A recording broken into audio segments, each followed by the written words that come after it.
Você conhece a Rádio Web Divulgar? Somos uma rádio espírita que funciona com uma intensa programação musical e informativa durante 24 horas. Para ouvir a rádio, basta acessar o site www.divulgar.net.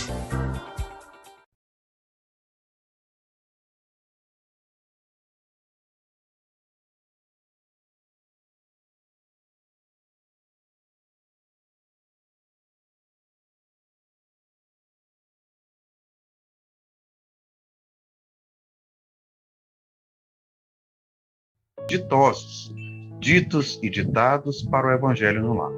Se encontra à disposição nas principais plataformas de venda. E um bom Evangelho no Lar para todos.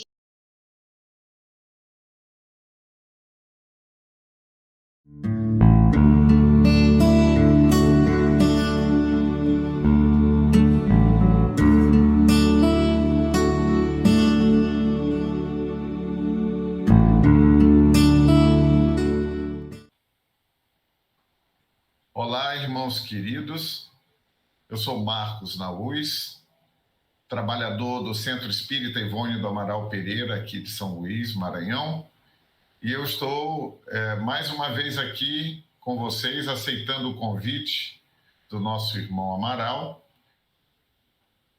Irmãos queridos, nós estamos aqui hoje com o objetivo de trazer uma mensagem aos nossos irmãos encarnados e desencarnados que dela possam fazer uso. Gostaríamos então de pedir a vocês a organização e a boa intuição para que possamos ser instrumento deste espiritismo maravilhoso que nos foi revelado, nos é revelado todos os dias. Com autorização de vocês, neste momento iniciamos este encontro. Que assim seja. O livre-arbítrio. Acredito que nós podemos fazer reflexões profundas sobre isso hoje e em nosso futuro.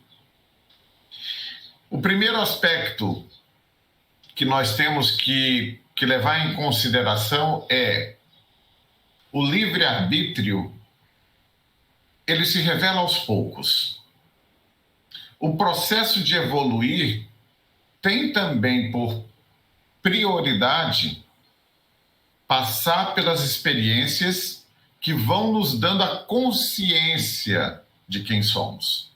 Esse nível de conhecimento da nossa verdadeira identidade, ele não se revela de uma vez. Então, cada um de nós, nesse momento, se encontra em um dado estágio da nossa própria iluminação. Logo, esse livre-arbítrio de todos nós expressa uma parte revelada e outra oculta. Um pouco mais em uns, um pouco menos em outros. Assim, a grande missão do espírito encarnado é se iluminar.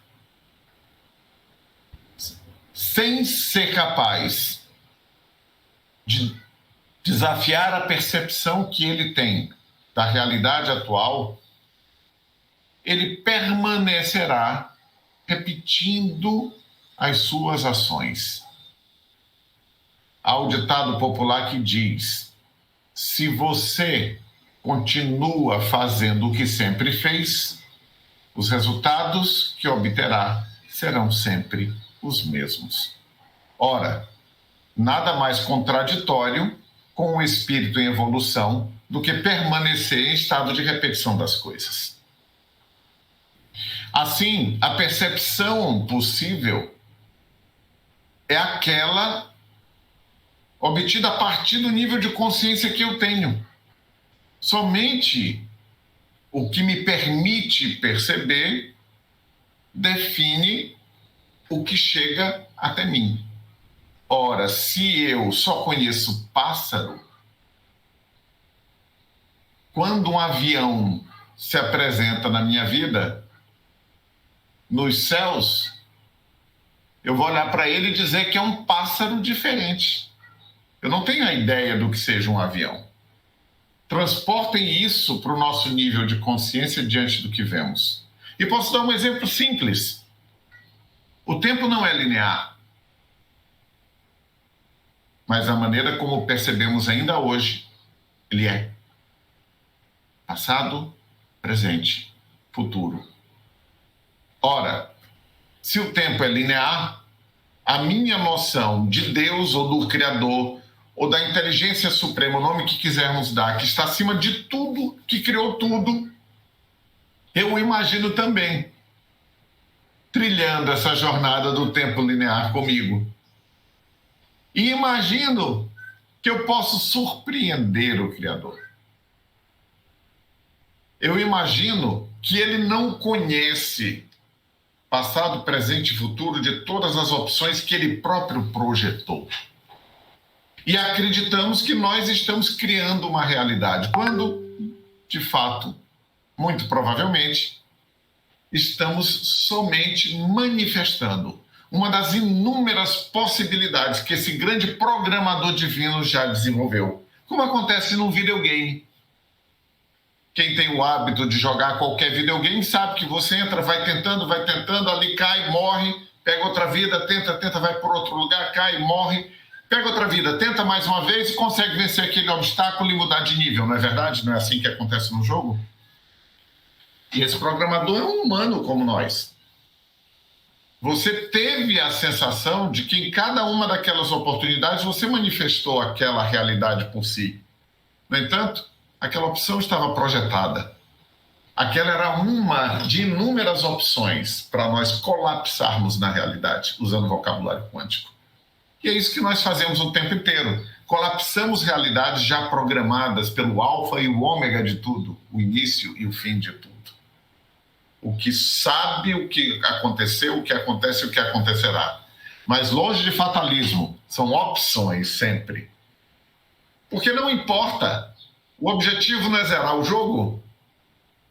Então nós vamos caindo, recomeçando, mudando de fase, até que um dia zeraremos o jogo. Zerar o jogo, na expressão dos mais jovens, é vencer todas as fases e chegar até o final. O processo evolutivo se assemelha a isso. Chegar ao final, ao estágio de espírito puro, onde poderemos conhecer a verdade ou a realidade das coisas, a plenitude da consciência.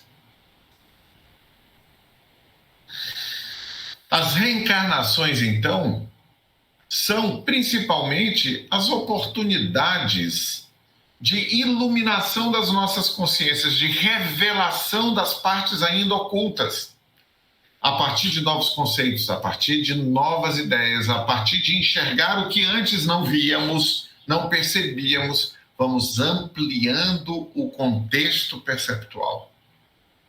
Vamos nos tornando mais conscientes do ponto de vista espiritual. Vamos caminhando de maneira mais iluminada dentro da floresta à frente. Basta que nós percebamos que diante de determinadas áreas do conhecimento que não sejam do nosso domínio, nós nos sentimos perdidos. Por exemplo, para quem não é médico, e aí eu falo que estamos numa fala para a Associação Médica Espírita, para quem não é médico, diante de uma grande dor, surge uma imensa angústia, porque não temos a menor ideia do que possa ser. E diante do desconhecido, diante da escuridão à frente, tudo o que nos domina é o medo. Se eu não conheço, eu sinto medo. Se eu não estou iluminado, eu tenho a escuridão. E quando eu tenho medo, tudo o que eu desejo é me proteger e me preservar. Então nós podemos dizer que esse livre-arbítrio, que religiões, tradições, doutrinas colocam como algo definido, claro e objetivo, muito pelo contrário. De fato, ele é profundamente relativo. E ele é relativizado porque cada um de nós se encontra num momento diferente desse despertar. Não estamos todos no mesmo nível de consciência desperta. Estamos, sim, todos juntos entre choques, aprendendo pelas experiências a abrir fronteiras, a seguir um pouco mais adiante. Isso é o que nós fazemos. Então, assim, podemos dizer que o livre-arbítrio é relativo, porque cada um de nós, cada consciência, pensa, sente e age de acordo com o que percebe.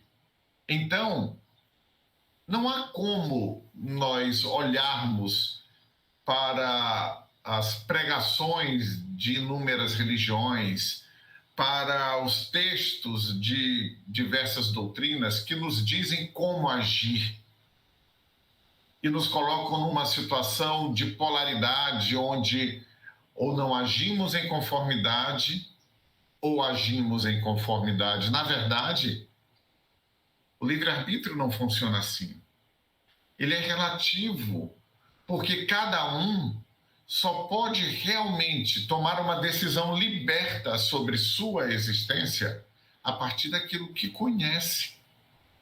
Aquilo que eu não conheço, eu sigo pelos preceitos dos outros. É claro que os exemplos e as regras nos dão o norte. É claro, por exemplo, que as orientações do Cristo Jesus nos dão o norte dentro da perspectiva espírita.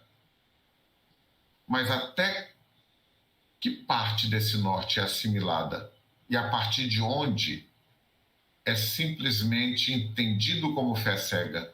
Porque eu não consigo refletir, eu não consigo problematizar dentro de mim, eu não consigo me transformar, eu não consigo então transformar minhas ações. Por isso eu sigo, eu acho muito bonito, alimenta meu coração, me sinto bem, mas na hora eu não pratico.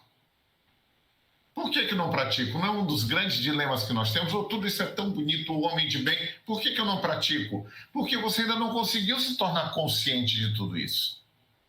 Você olha, você lê, você pensa, você admira, mas você não compreende. Então, quando você persegue sem compreender, nós estamos diante do que Kardec chamou da fé cega. Que a fé raciocinada pressupõe que você foi capaz de assimilar alguma mensagem daquilo. Vamos dar um exemplo muito simples. Num princípio mais egocêntrico, eu primeiro me protejo, me preservo e cuido de mim, depois da minha família. Depois, se sobrar, eu penso um pouco no meu condomínio ou na minha rua. Depois, mais um pouco, eu posso pensar na minha comunidade. Depois, mais um pouco, talvez eu pense no meu país. Depois, mais um pouco, eu possa pensar em quem sofre lá do outro lado do mundo. Essa progressão do egocentrismo para o etnocentrismo, para o sociocentrismo, para o cosmocentrismo, é a própria progressão do despertar da consciência. Então, essa nossa consciência do livre-arbítrio, esse nosso livre-arbítrio propriamente dito, ele é relativo. Ele é de cada um. Nós estamos agindo, nós estamos pensando, sentindo e agindo sobre tudo, mas com uma parcela de consciência e responsabilidade e outra parcela de inconsciência. Em uma delas fazemos porque acreditamos, porque defendemos, porque estamos firmes naquilo. Em muitas outras, porque os outros nos disseram para fazer assim, ou porque nós olhamos os outros fazendo assim. Posso dar um exemplo simples dentro de uma família, de uma criança que, desde pequenininha, escutou o pai dizer que ela nunca deve se corromper ao dinheiro. E, ao mesmo tempo, podemos ter dentro desse exemplo de família, onde o pai se corrompe, dizendo que a criança não deve se corromper, e outra, onde o pai se mantém fiel ao que falou, não se corrompe. Qual é a diferença entre esses dois casos? É que aqui há alguém que fala e não faz, e aqui há alguém que fala e faz. Este se encontra consciente, este ainda se encontra inconsciente. Agora, a criança aqui, no inconsciente, crescerá corrompida. E esta aqui crescerá com todo o espaço para o desenvolvimento e a fertilização de um princípio ético universal, de não tocar no que não é seu. Nós enfrentamos isso por todas as sociedades em todos os tempos. Agora, mais importante, como nós vimos que o livre-arbítrio ele é proporcional ao nível do despertar da consciência, a percepção da espiritualidade segue o mesmo caminho. Se eu não consigo compreender uma vida além desta, como posso seguir seus preceitos? Como posso pensar menos em mim e mais no outro, se o princípio que me rege é a perspectiva carnal da existência ainda? E aí ficamos muitas vezes em pregação religiosa, porque a expressão melhor não me vem à mente agora, de que as pessoas devem ser boas, benevolentes, indulgentes, caridosas, devem ser capazes de perdoar todos os erros. E a pessoa, eu vou perdoar, eu vou ser indulgente, eu não vou prestar atenção nos defeitos dos outros e me concentrar nos meus. Eu vou olhar uma parcela do que eu tenho que eu possa distribuir com quem precisa. Eu vou, mas na verdade, quando você desperta, quando aquela parcela da sua consciência é iluminada, todo esse dilema e toda essa determinação simplesmente desaparecem. Porque você não vai, você agora é. Você agora manifesta algo que está internalizado, que está pensado, está sentido em equilíbrio, logo se manifesta em movimento. Então nós estamos sempre numa eterna luta para tentar ser bons, sem saber o que é ser bom. Inconscientes. Acaba sendo uma grande confusão na minha percepção das coisas. É preciso se espiritualizar para adquirir livre-arbítrio.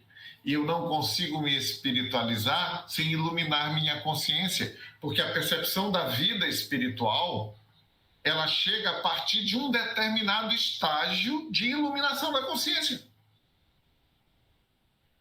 Ora, na hora que eu passo a enxergar a existência como um espírito na carne e não mais como um ser carnal, inúmeras colocações do Cristo Jesus, por exemplo, ou do Buda, ou do Krishna, fazem sentido, ou passam a fazer sentido.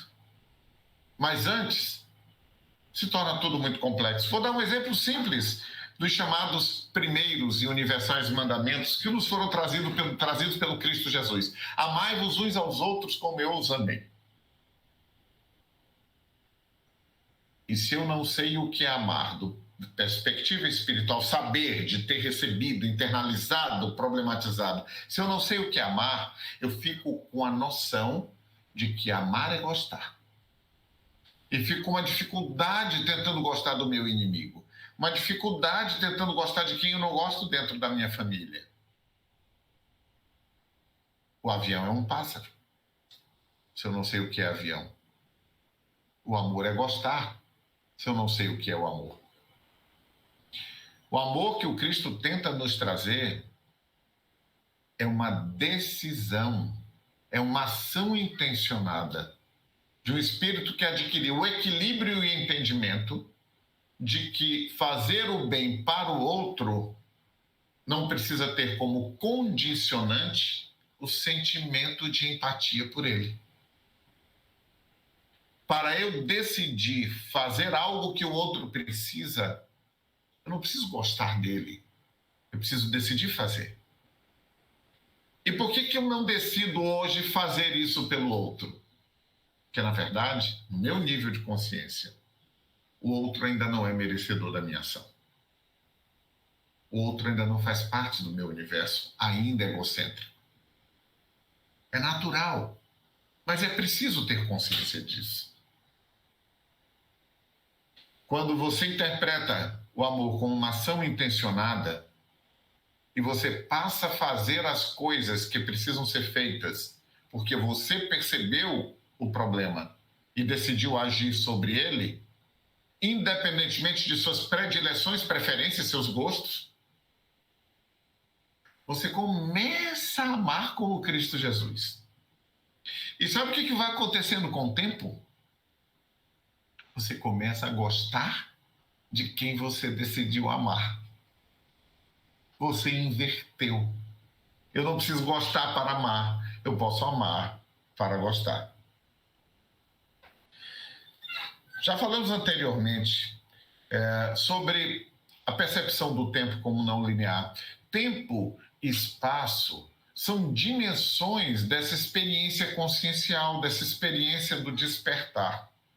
Eles nos permitem estar aqui encarnados, depurando, alinhando a nossa energia, a essência divina que somos, o espírito que somos.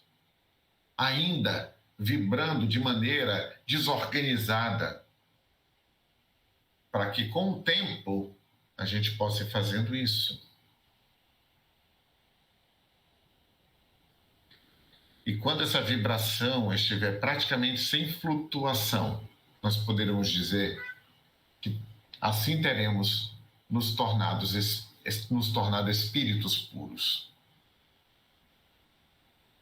Enquanto flutuamos absurdamente, vivemos ao sabor do choque das energias entre os encarnados, aprendendo por erro e acerto no impacto das reencarnações.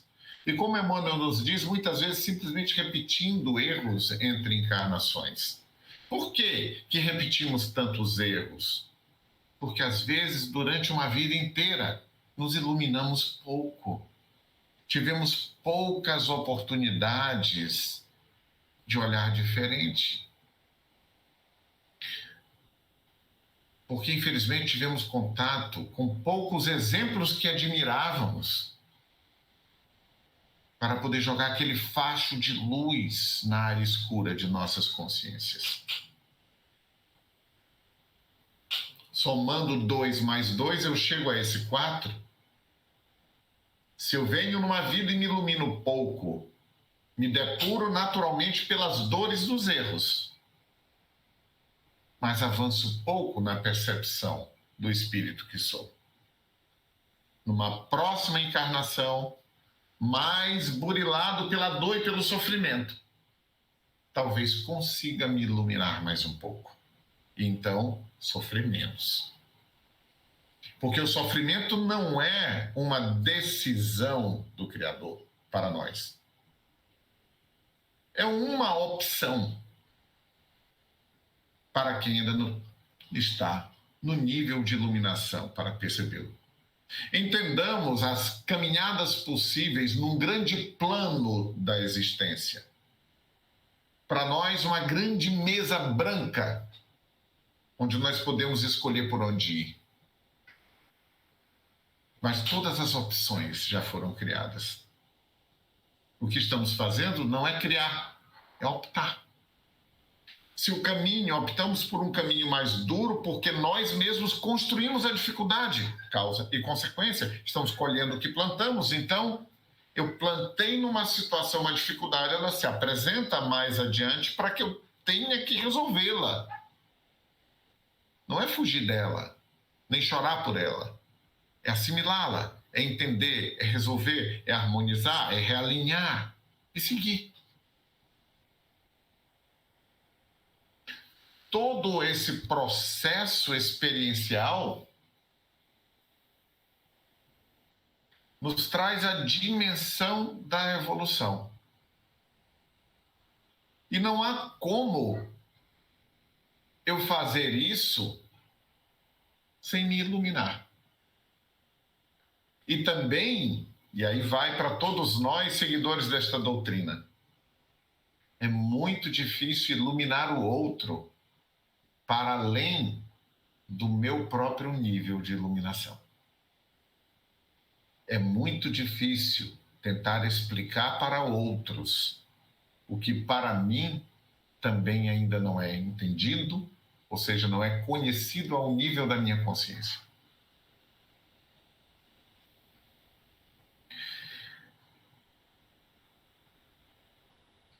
A nossa luta evolutiva passa por esse facho de luz que nós recebemos de alguém que nos influenciou, de uma situação de vida, de uma percepção, de uma leitura, e que nós levamos para iluminar o caminho do outro. Somente iluminando a nós mesmos, nós conseguimos enxergar o espelho que existe dentro das nossas consciências. E nele, ver ainda refletida toda a feiura que ainda existe em nós. Mas eu vejo não só a minha feiura, eu vejo também a minha beleza. E é sobre ela, somente sobre ela, que eu posso exemplificar para os outros qualquer princípio existencial. Sobre a minha feiura, eu posso apresentá-la aos outros, para que eles também enxerguem a sua própria feiura. Mas não sei o que dizer para os outros daquilo que eu mesmo ainda não consegui dizer para mim. Pois, se já tivesse dito para mim, já teria sido dissipado, dissolvido de toda a minha essência. Mas se ainda está lá, e está lá porque muitas vezes mantive oculto de mim mesmo, coloquei embaixo do tapete, não quero ver porque é feio, é minha parte feia, eu não quero ver. Tranquei num quarto escuro dentro da minha consciência. Mas eu tenho que ir nos quartos escuros, eu tenho que colocar o facho de luz lá, e eu tenho que ver.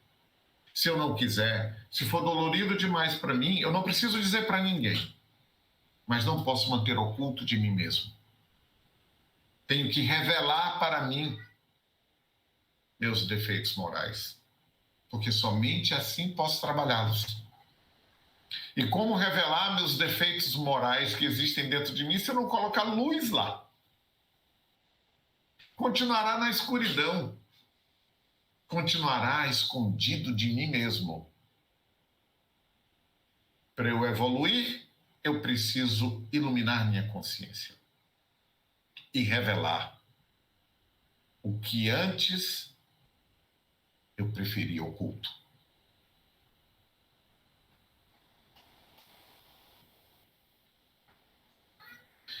Completando, iluminar não é doutrinar. Quando eu falo para os outros daquilo que eu ainda não assimilei no meu coração, o que eu estou fazendo é doutrinando o outro. O papel do Espiritismo é iluminar consciências, não doutriná-las. Jogar luz, entregar um facho de luz na mão do outro e fazer com que ele procure iluminar a sua própria consciência. No momento que eu determino a alguém que crenças antigas são inválidas e que ele deve trocá-las pelas novas crenças que o Espiritismo traz, eu somente estou mantendo aquela pessoa na escuridão, aprisionando-a com novos mitos. Porque, por mais que os Espíritos nos revelem essa perspectiva possível da verdade, para quem não está em condições de compreendê-la, ele está somente trocando um mito por outro. E muitas vezes, se fizermos a devida reflexão, nossas palestras acabam agindo dessa forma junto às pessoas. Somos tão positivos, tão absolutos ao professar esses princípios, ou mesmo o que interpretamos deles, que fazemos com que essas pessoas se tornem somente prisioneiros de novos mitos.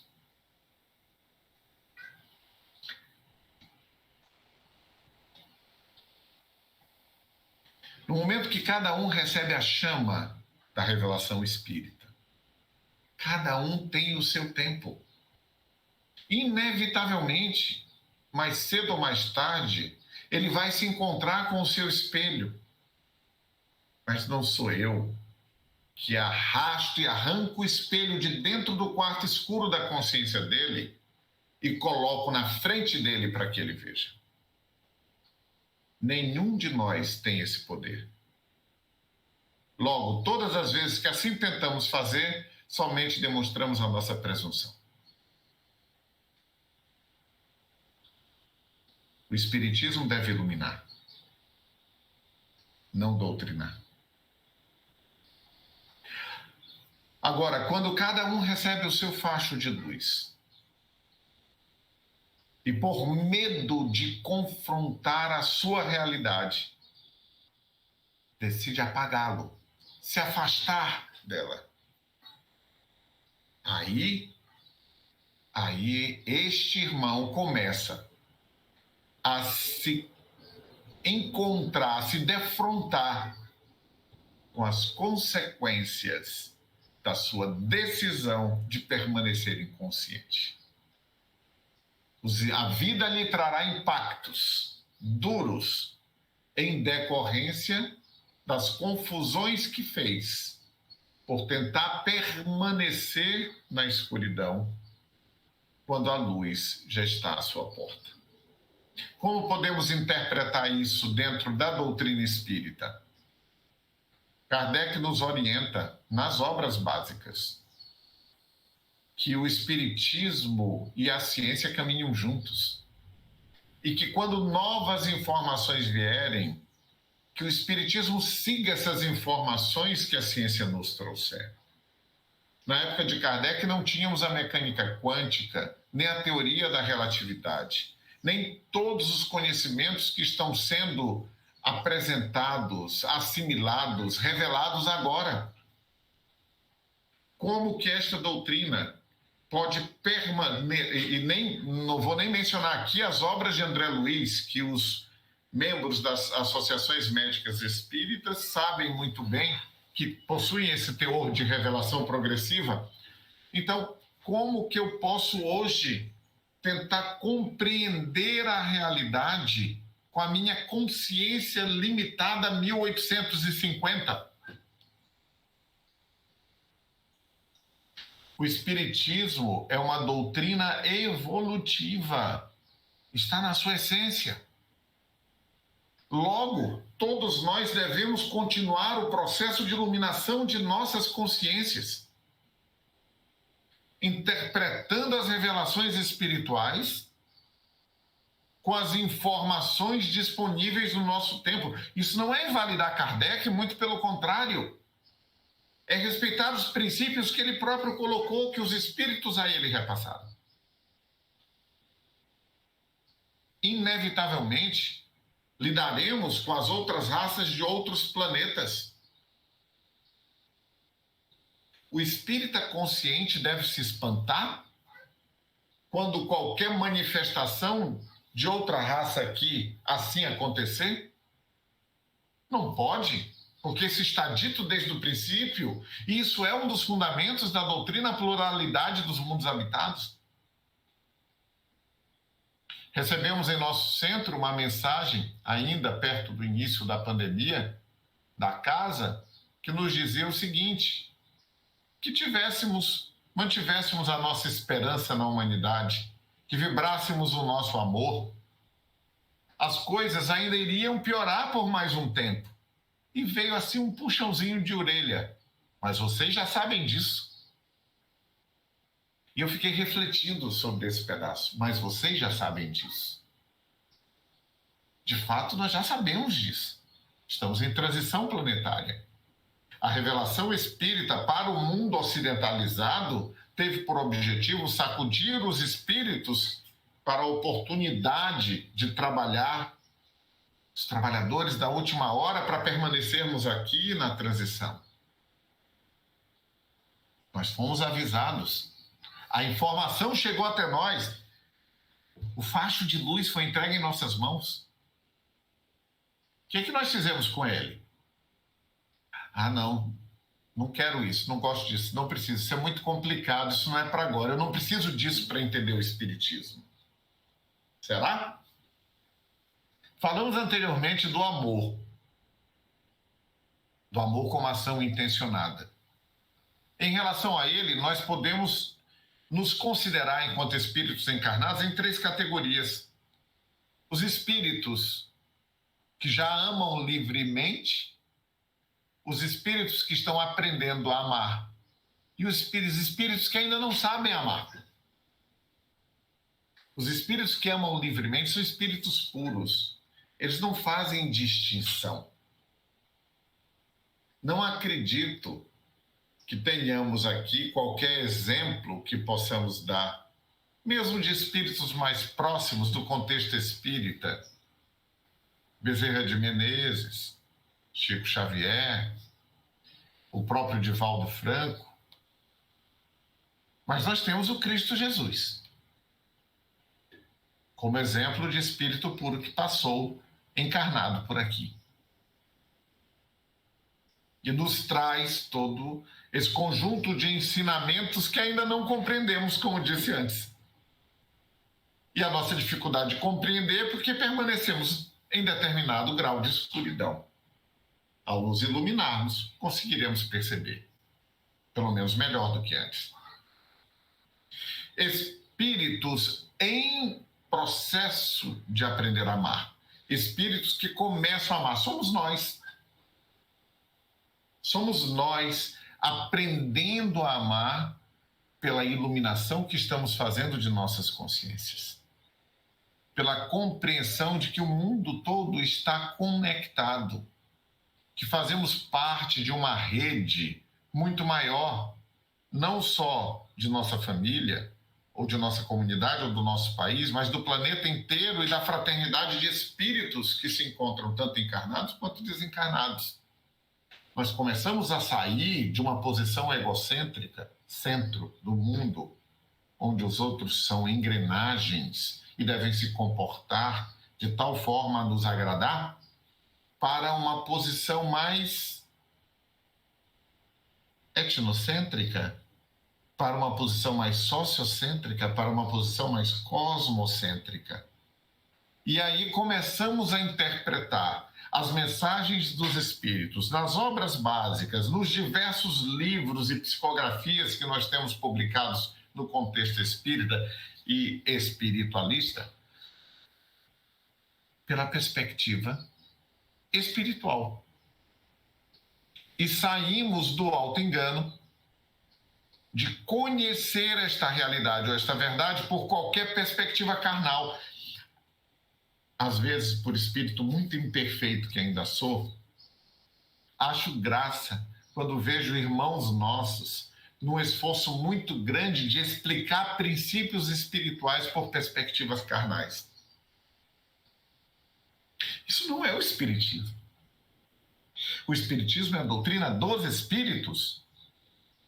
Logo, para que eu compreenda qualquer coisa de todas essas mensagens, é um fundamento que eu esteja tentando fazer isso por uma perspectiva espiritual. Eu tenho que me imaginar espírito, para depois me perceber espírito encarnado, para depois, então, acessar a mensagem dos espíritos. Agora, enquanto encarnado, eu quero compreender o espiritismo. E aí temos inúmeras perguntas, por favor, não estou aqui criticando individualmente ninguém. Apenas o grau de escuridão na qual nossas consciências ainda se encontram. Vocês não recebem perguntas do tipo enterrar ou cremar? O que é pior para o espírito? O espírito vai sentir dor? Essa é uma típica pergunta de um espírita pela perspectiva carnal e não pela perspectiva espiritual. E eu costumo responder, você compreende o asco e às vezes o terror que se tem de minhocas, de larvas, de baratas, né? A barata é um inseto dessa dimensão que faz uma pessoa de mais de 1,60 m e 60, 70 quilos pular em cima de uma cadeira. Isso é completamente irracional. De onde vem isso? Talvez apenas uma hipótese que eu lanço, talvez, das inúmeras vezes em que você apodreceu com seu corpo na sepultura, sendo comido por larvas, baratas, ratos, porque não conseguiu abandonar a materialidade da existência. Como nós sabemos que existem irmãos que, depois de desencarnados, se retornam para o corpo inerte dentro do caixão para tentar movê-lo de lá. Da mesma forma como sabemos que inúmeros irmãos, nós mesmos em outras vidas, ficamos muito tempo em cemitérios. E que os cemitérios estão cheios de desencarnados.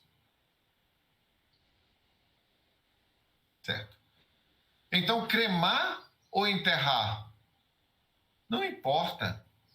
Se o espírito não tiver tido a capacidade, com a ajuda dos amparadores, de se desvencilhar completamente daquele corpo, se ele ficou imantado mentalmente, projecionalmente com aquele corpo, ele vai sentir tudo.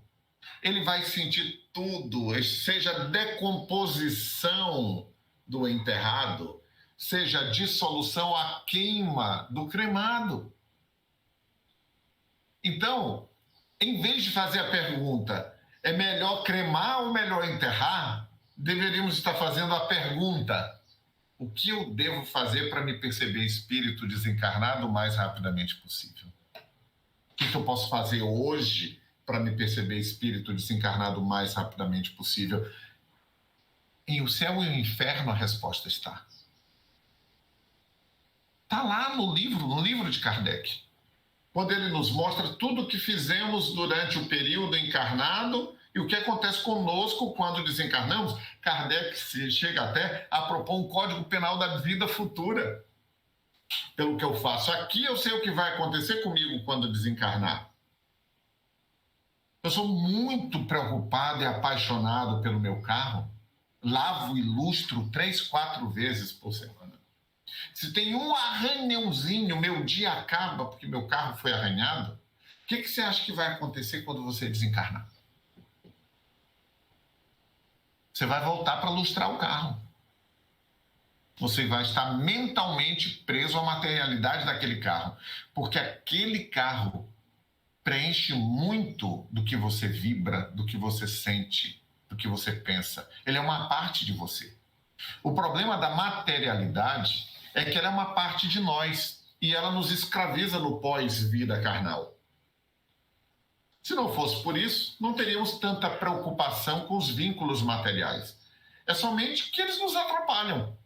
Eles podem ser ótimos aqui, e são, mas eles nos atrapalham lá.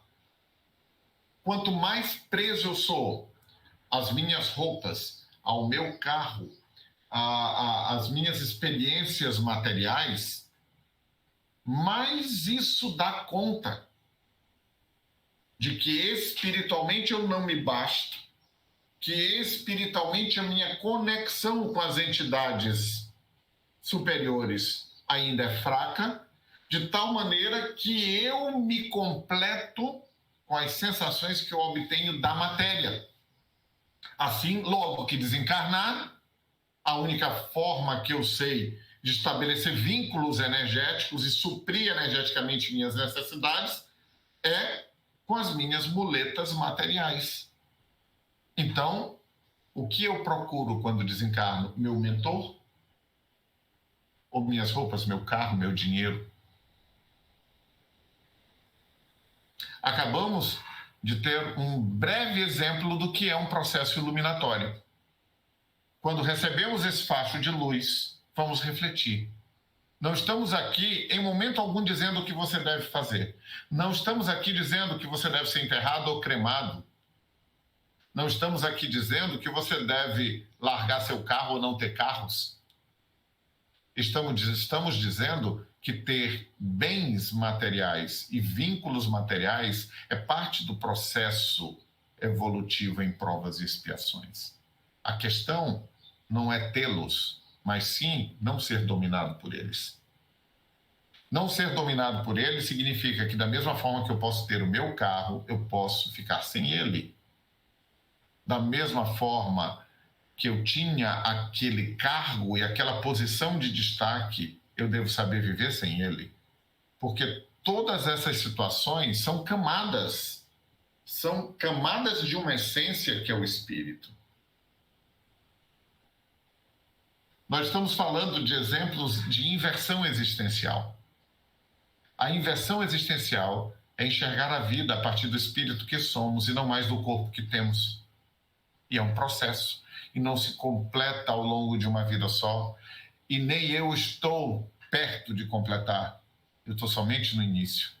O que me dá a capacidade de falar sobre isso para vocês é que eu despertei para esse processo.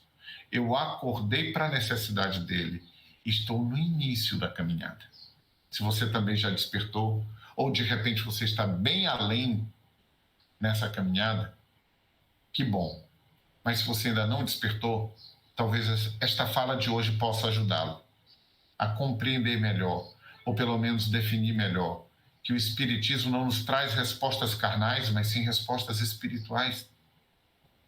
E nós fazemos um esforço muito grande para trazer os ensinamentos espíritas para as situações carnais. Os exemplos espíritas resolvem o espírito que somos, e o espírito que somos resolvido resolve suas manifestações carnais. Querem ver um exemplo disso dito pelo Cristo Jesus, que nós também temos dificuldade de compreender? Vós sois deuses. Se tivessem a fé do tamanho de um grão de mostarda, fariam o que faço e muito mais. Como é compreender isso como espírito? O que ele está dizendo? É que se tivermos a capacidade harmônica suficiente, realizaríamos harmonias energéticas. O que é uma doença? É uma manifestação de uma dissonância energética. Imagino que os médicos espíritas pensem dessa forma.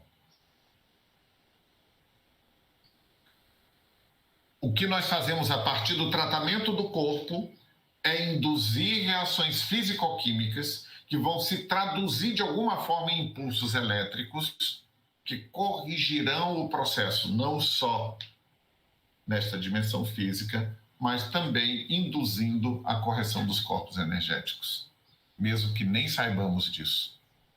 Por outro lado, se a consciência desperta do espírito souber que ele é o Deus do próprio corpo,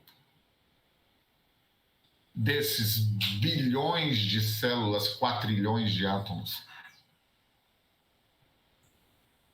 e ele harmonizar e conversar com a parte doente do seu corpo, teria ele o poder de induzir algum processo de cura? Nós podemos dizer que não, mas o Cristo nos disse que sim. Em determinado momento, se seguirmos esta doutrina, vamos nos deparar com um nível de compreensão, com a luz na consciência, que nos permitirá fazer isso. Hoje não fazemos ainda, porque não estamos suficientemente conscientizados. Não estamos suficientemente iluminados, não estamos suficientemente evoluídos para dar conta de manipular a energia em tais vibrações. Meus irmãos queridos, para terminar nosso encontro de hoje, eu gostaria só de fazer uma pequena leitura dos registros que nós fizemos como preparação para este encontro. O momento da inversão existencial. Chegará para todos o dia da inversão existencial. A seu tempo, cada um perceberá o real motivo do viver esta experiência na carne. Enquanto isto, vamos seguindo a orientação dos espíritos amparadores, que nos pedem para buscar a iluminação, a benevolência, a indulgência e o perdão, ou seja, a caridade. Mas vejam bem, os espíritos nos pedem, não nos determinam nem nos ameaçam. O espiritismo é uma doutrina de iluminação de consciências, para que percebamos os seres fraternos que somos em essência, para cuja fraternidade universal nós estamos determinados desde o início, conforme fez o nosso grande programador. Eu gostaria de agradecer a todos vocês, a Associação Médica Espírita do Maranhão, pela oportunidade de trazer essa fala. Espero que possa ser de utilidade, nem que seja para uma pessoa, nem que seja para iluminar uma só consciência, nem que seja para entregar o facho na mão de uma só pessoa. E nesse momento, nós vamos fazer o nosso encerramento.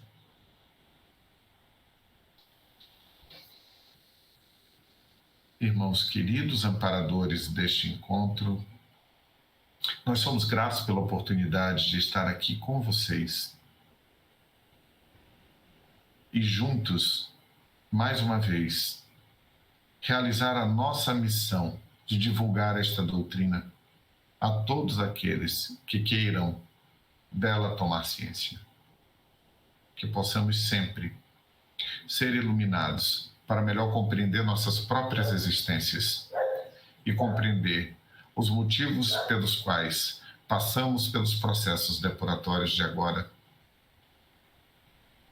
Que tenhamos um caminho mais iluminado daqui para frente, todos nós. Muito obrigado a todos vocês. Que a paz do Cristo esteja sempre ao nosso alcance, que assim seja.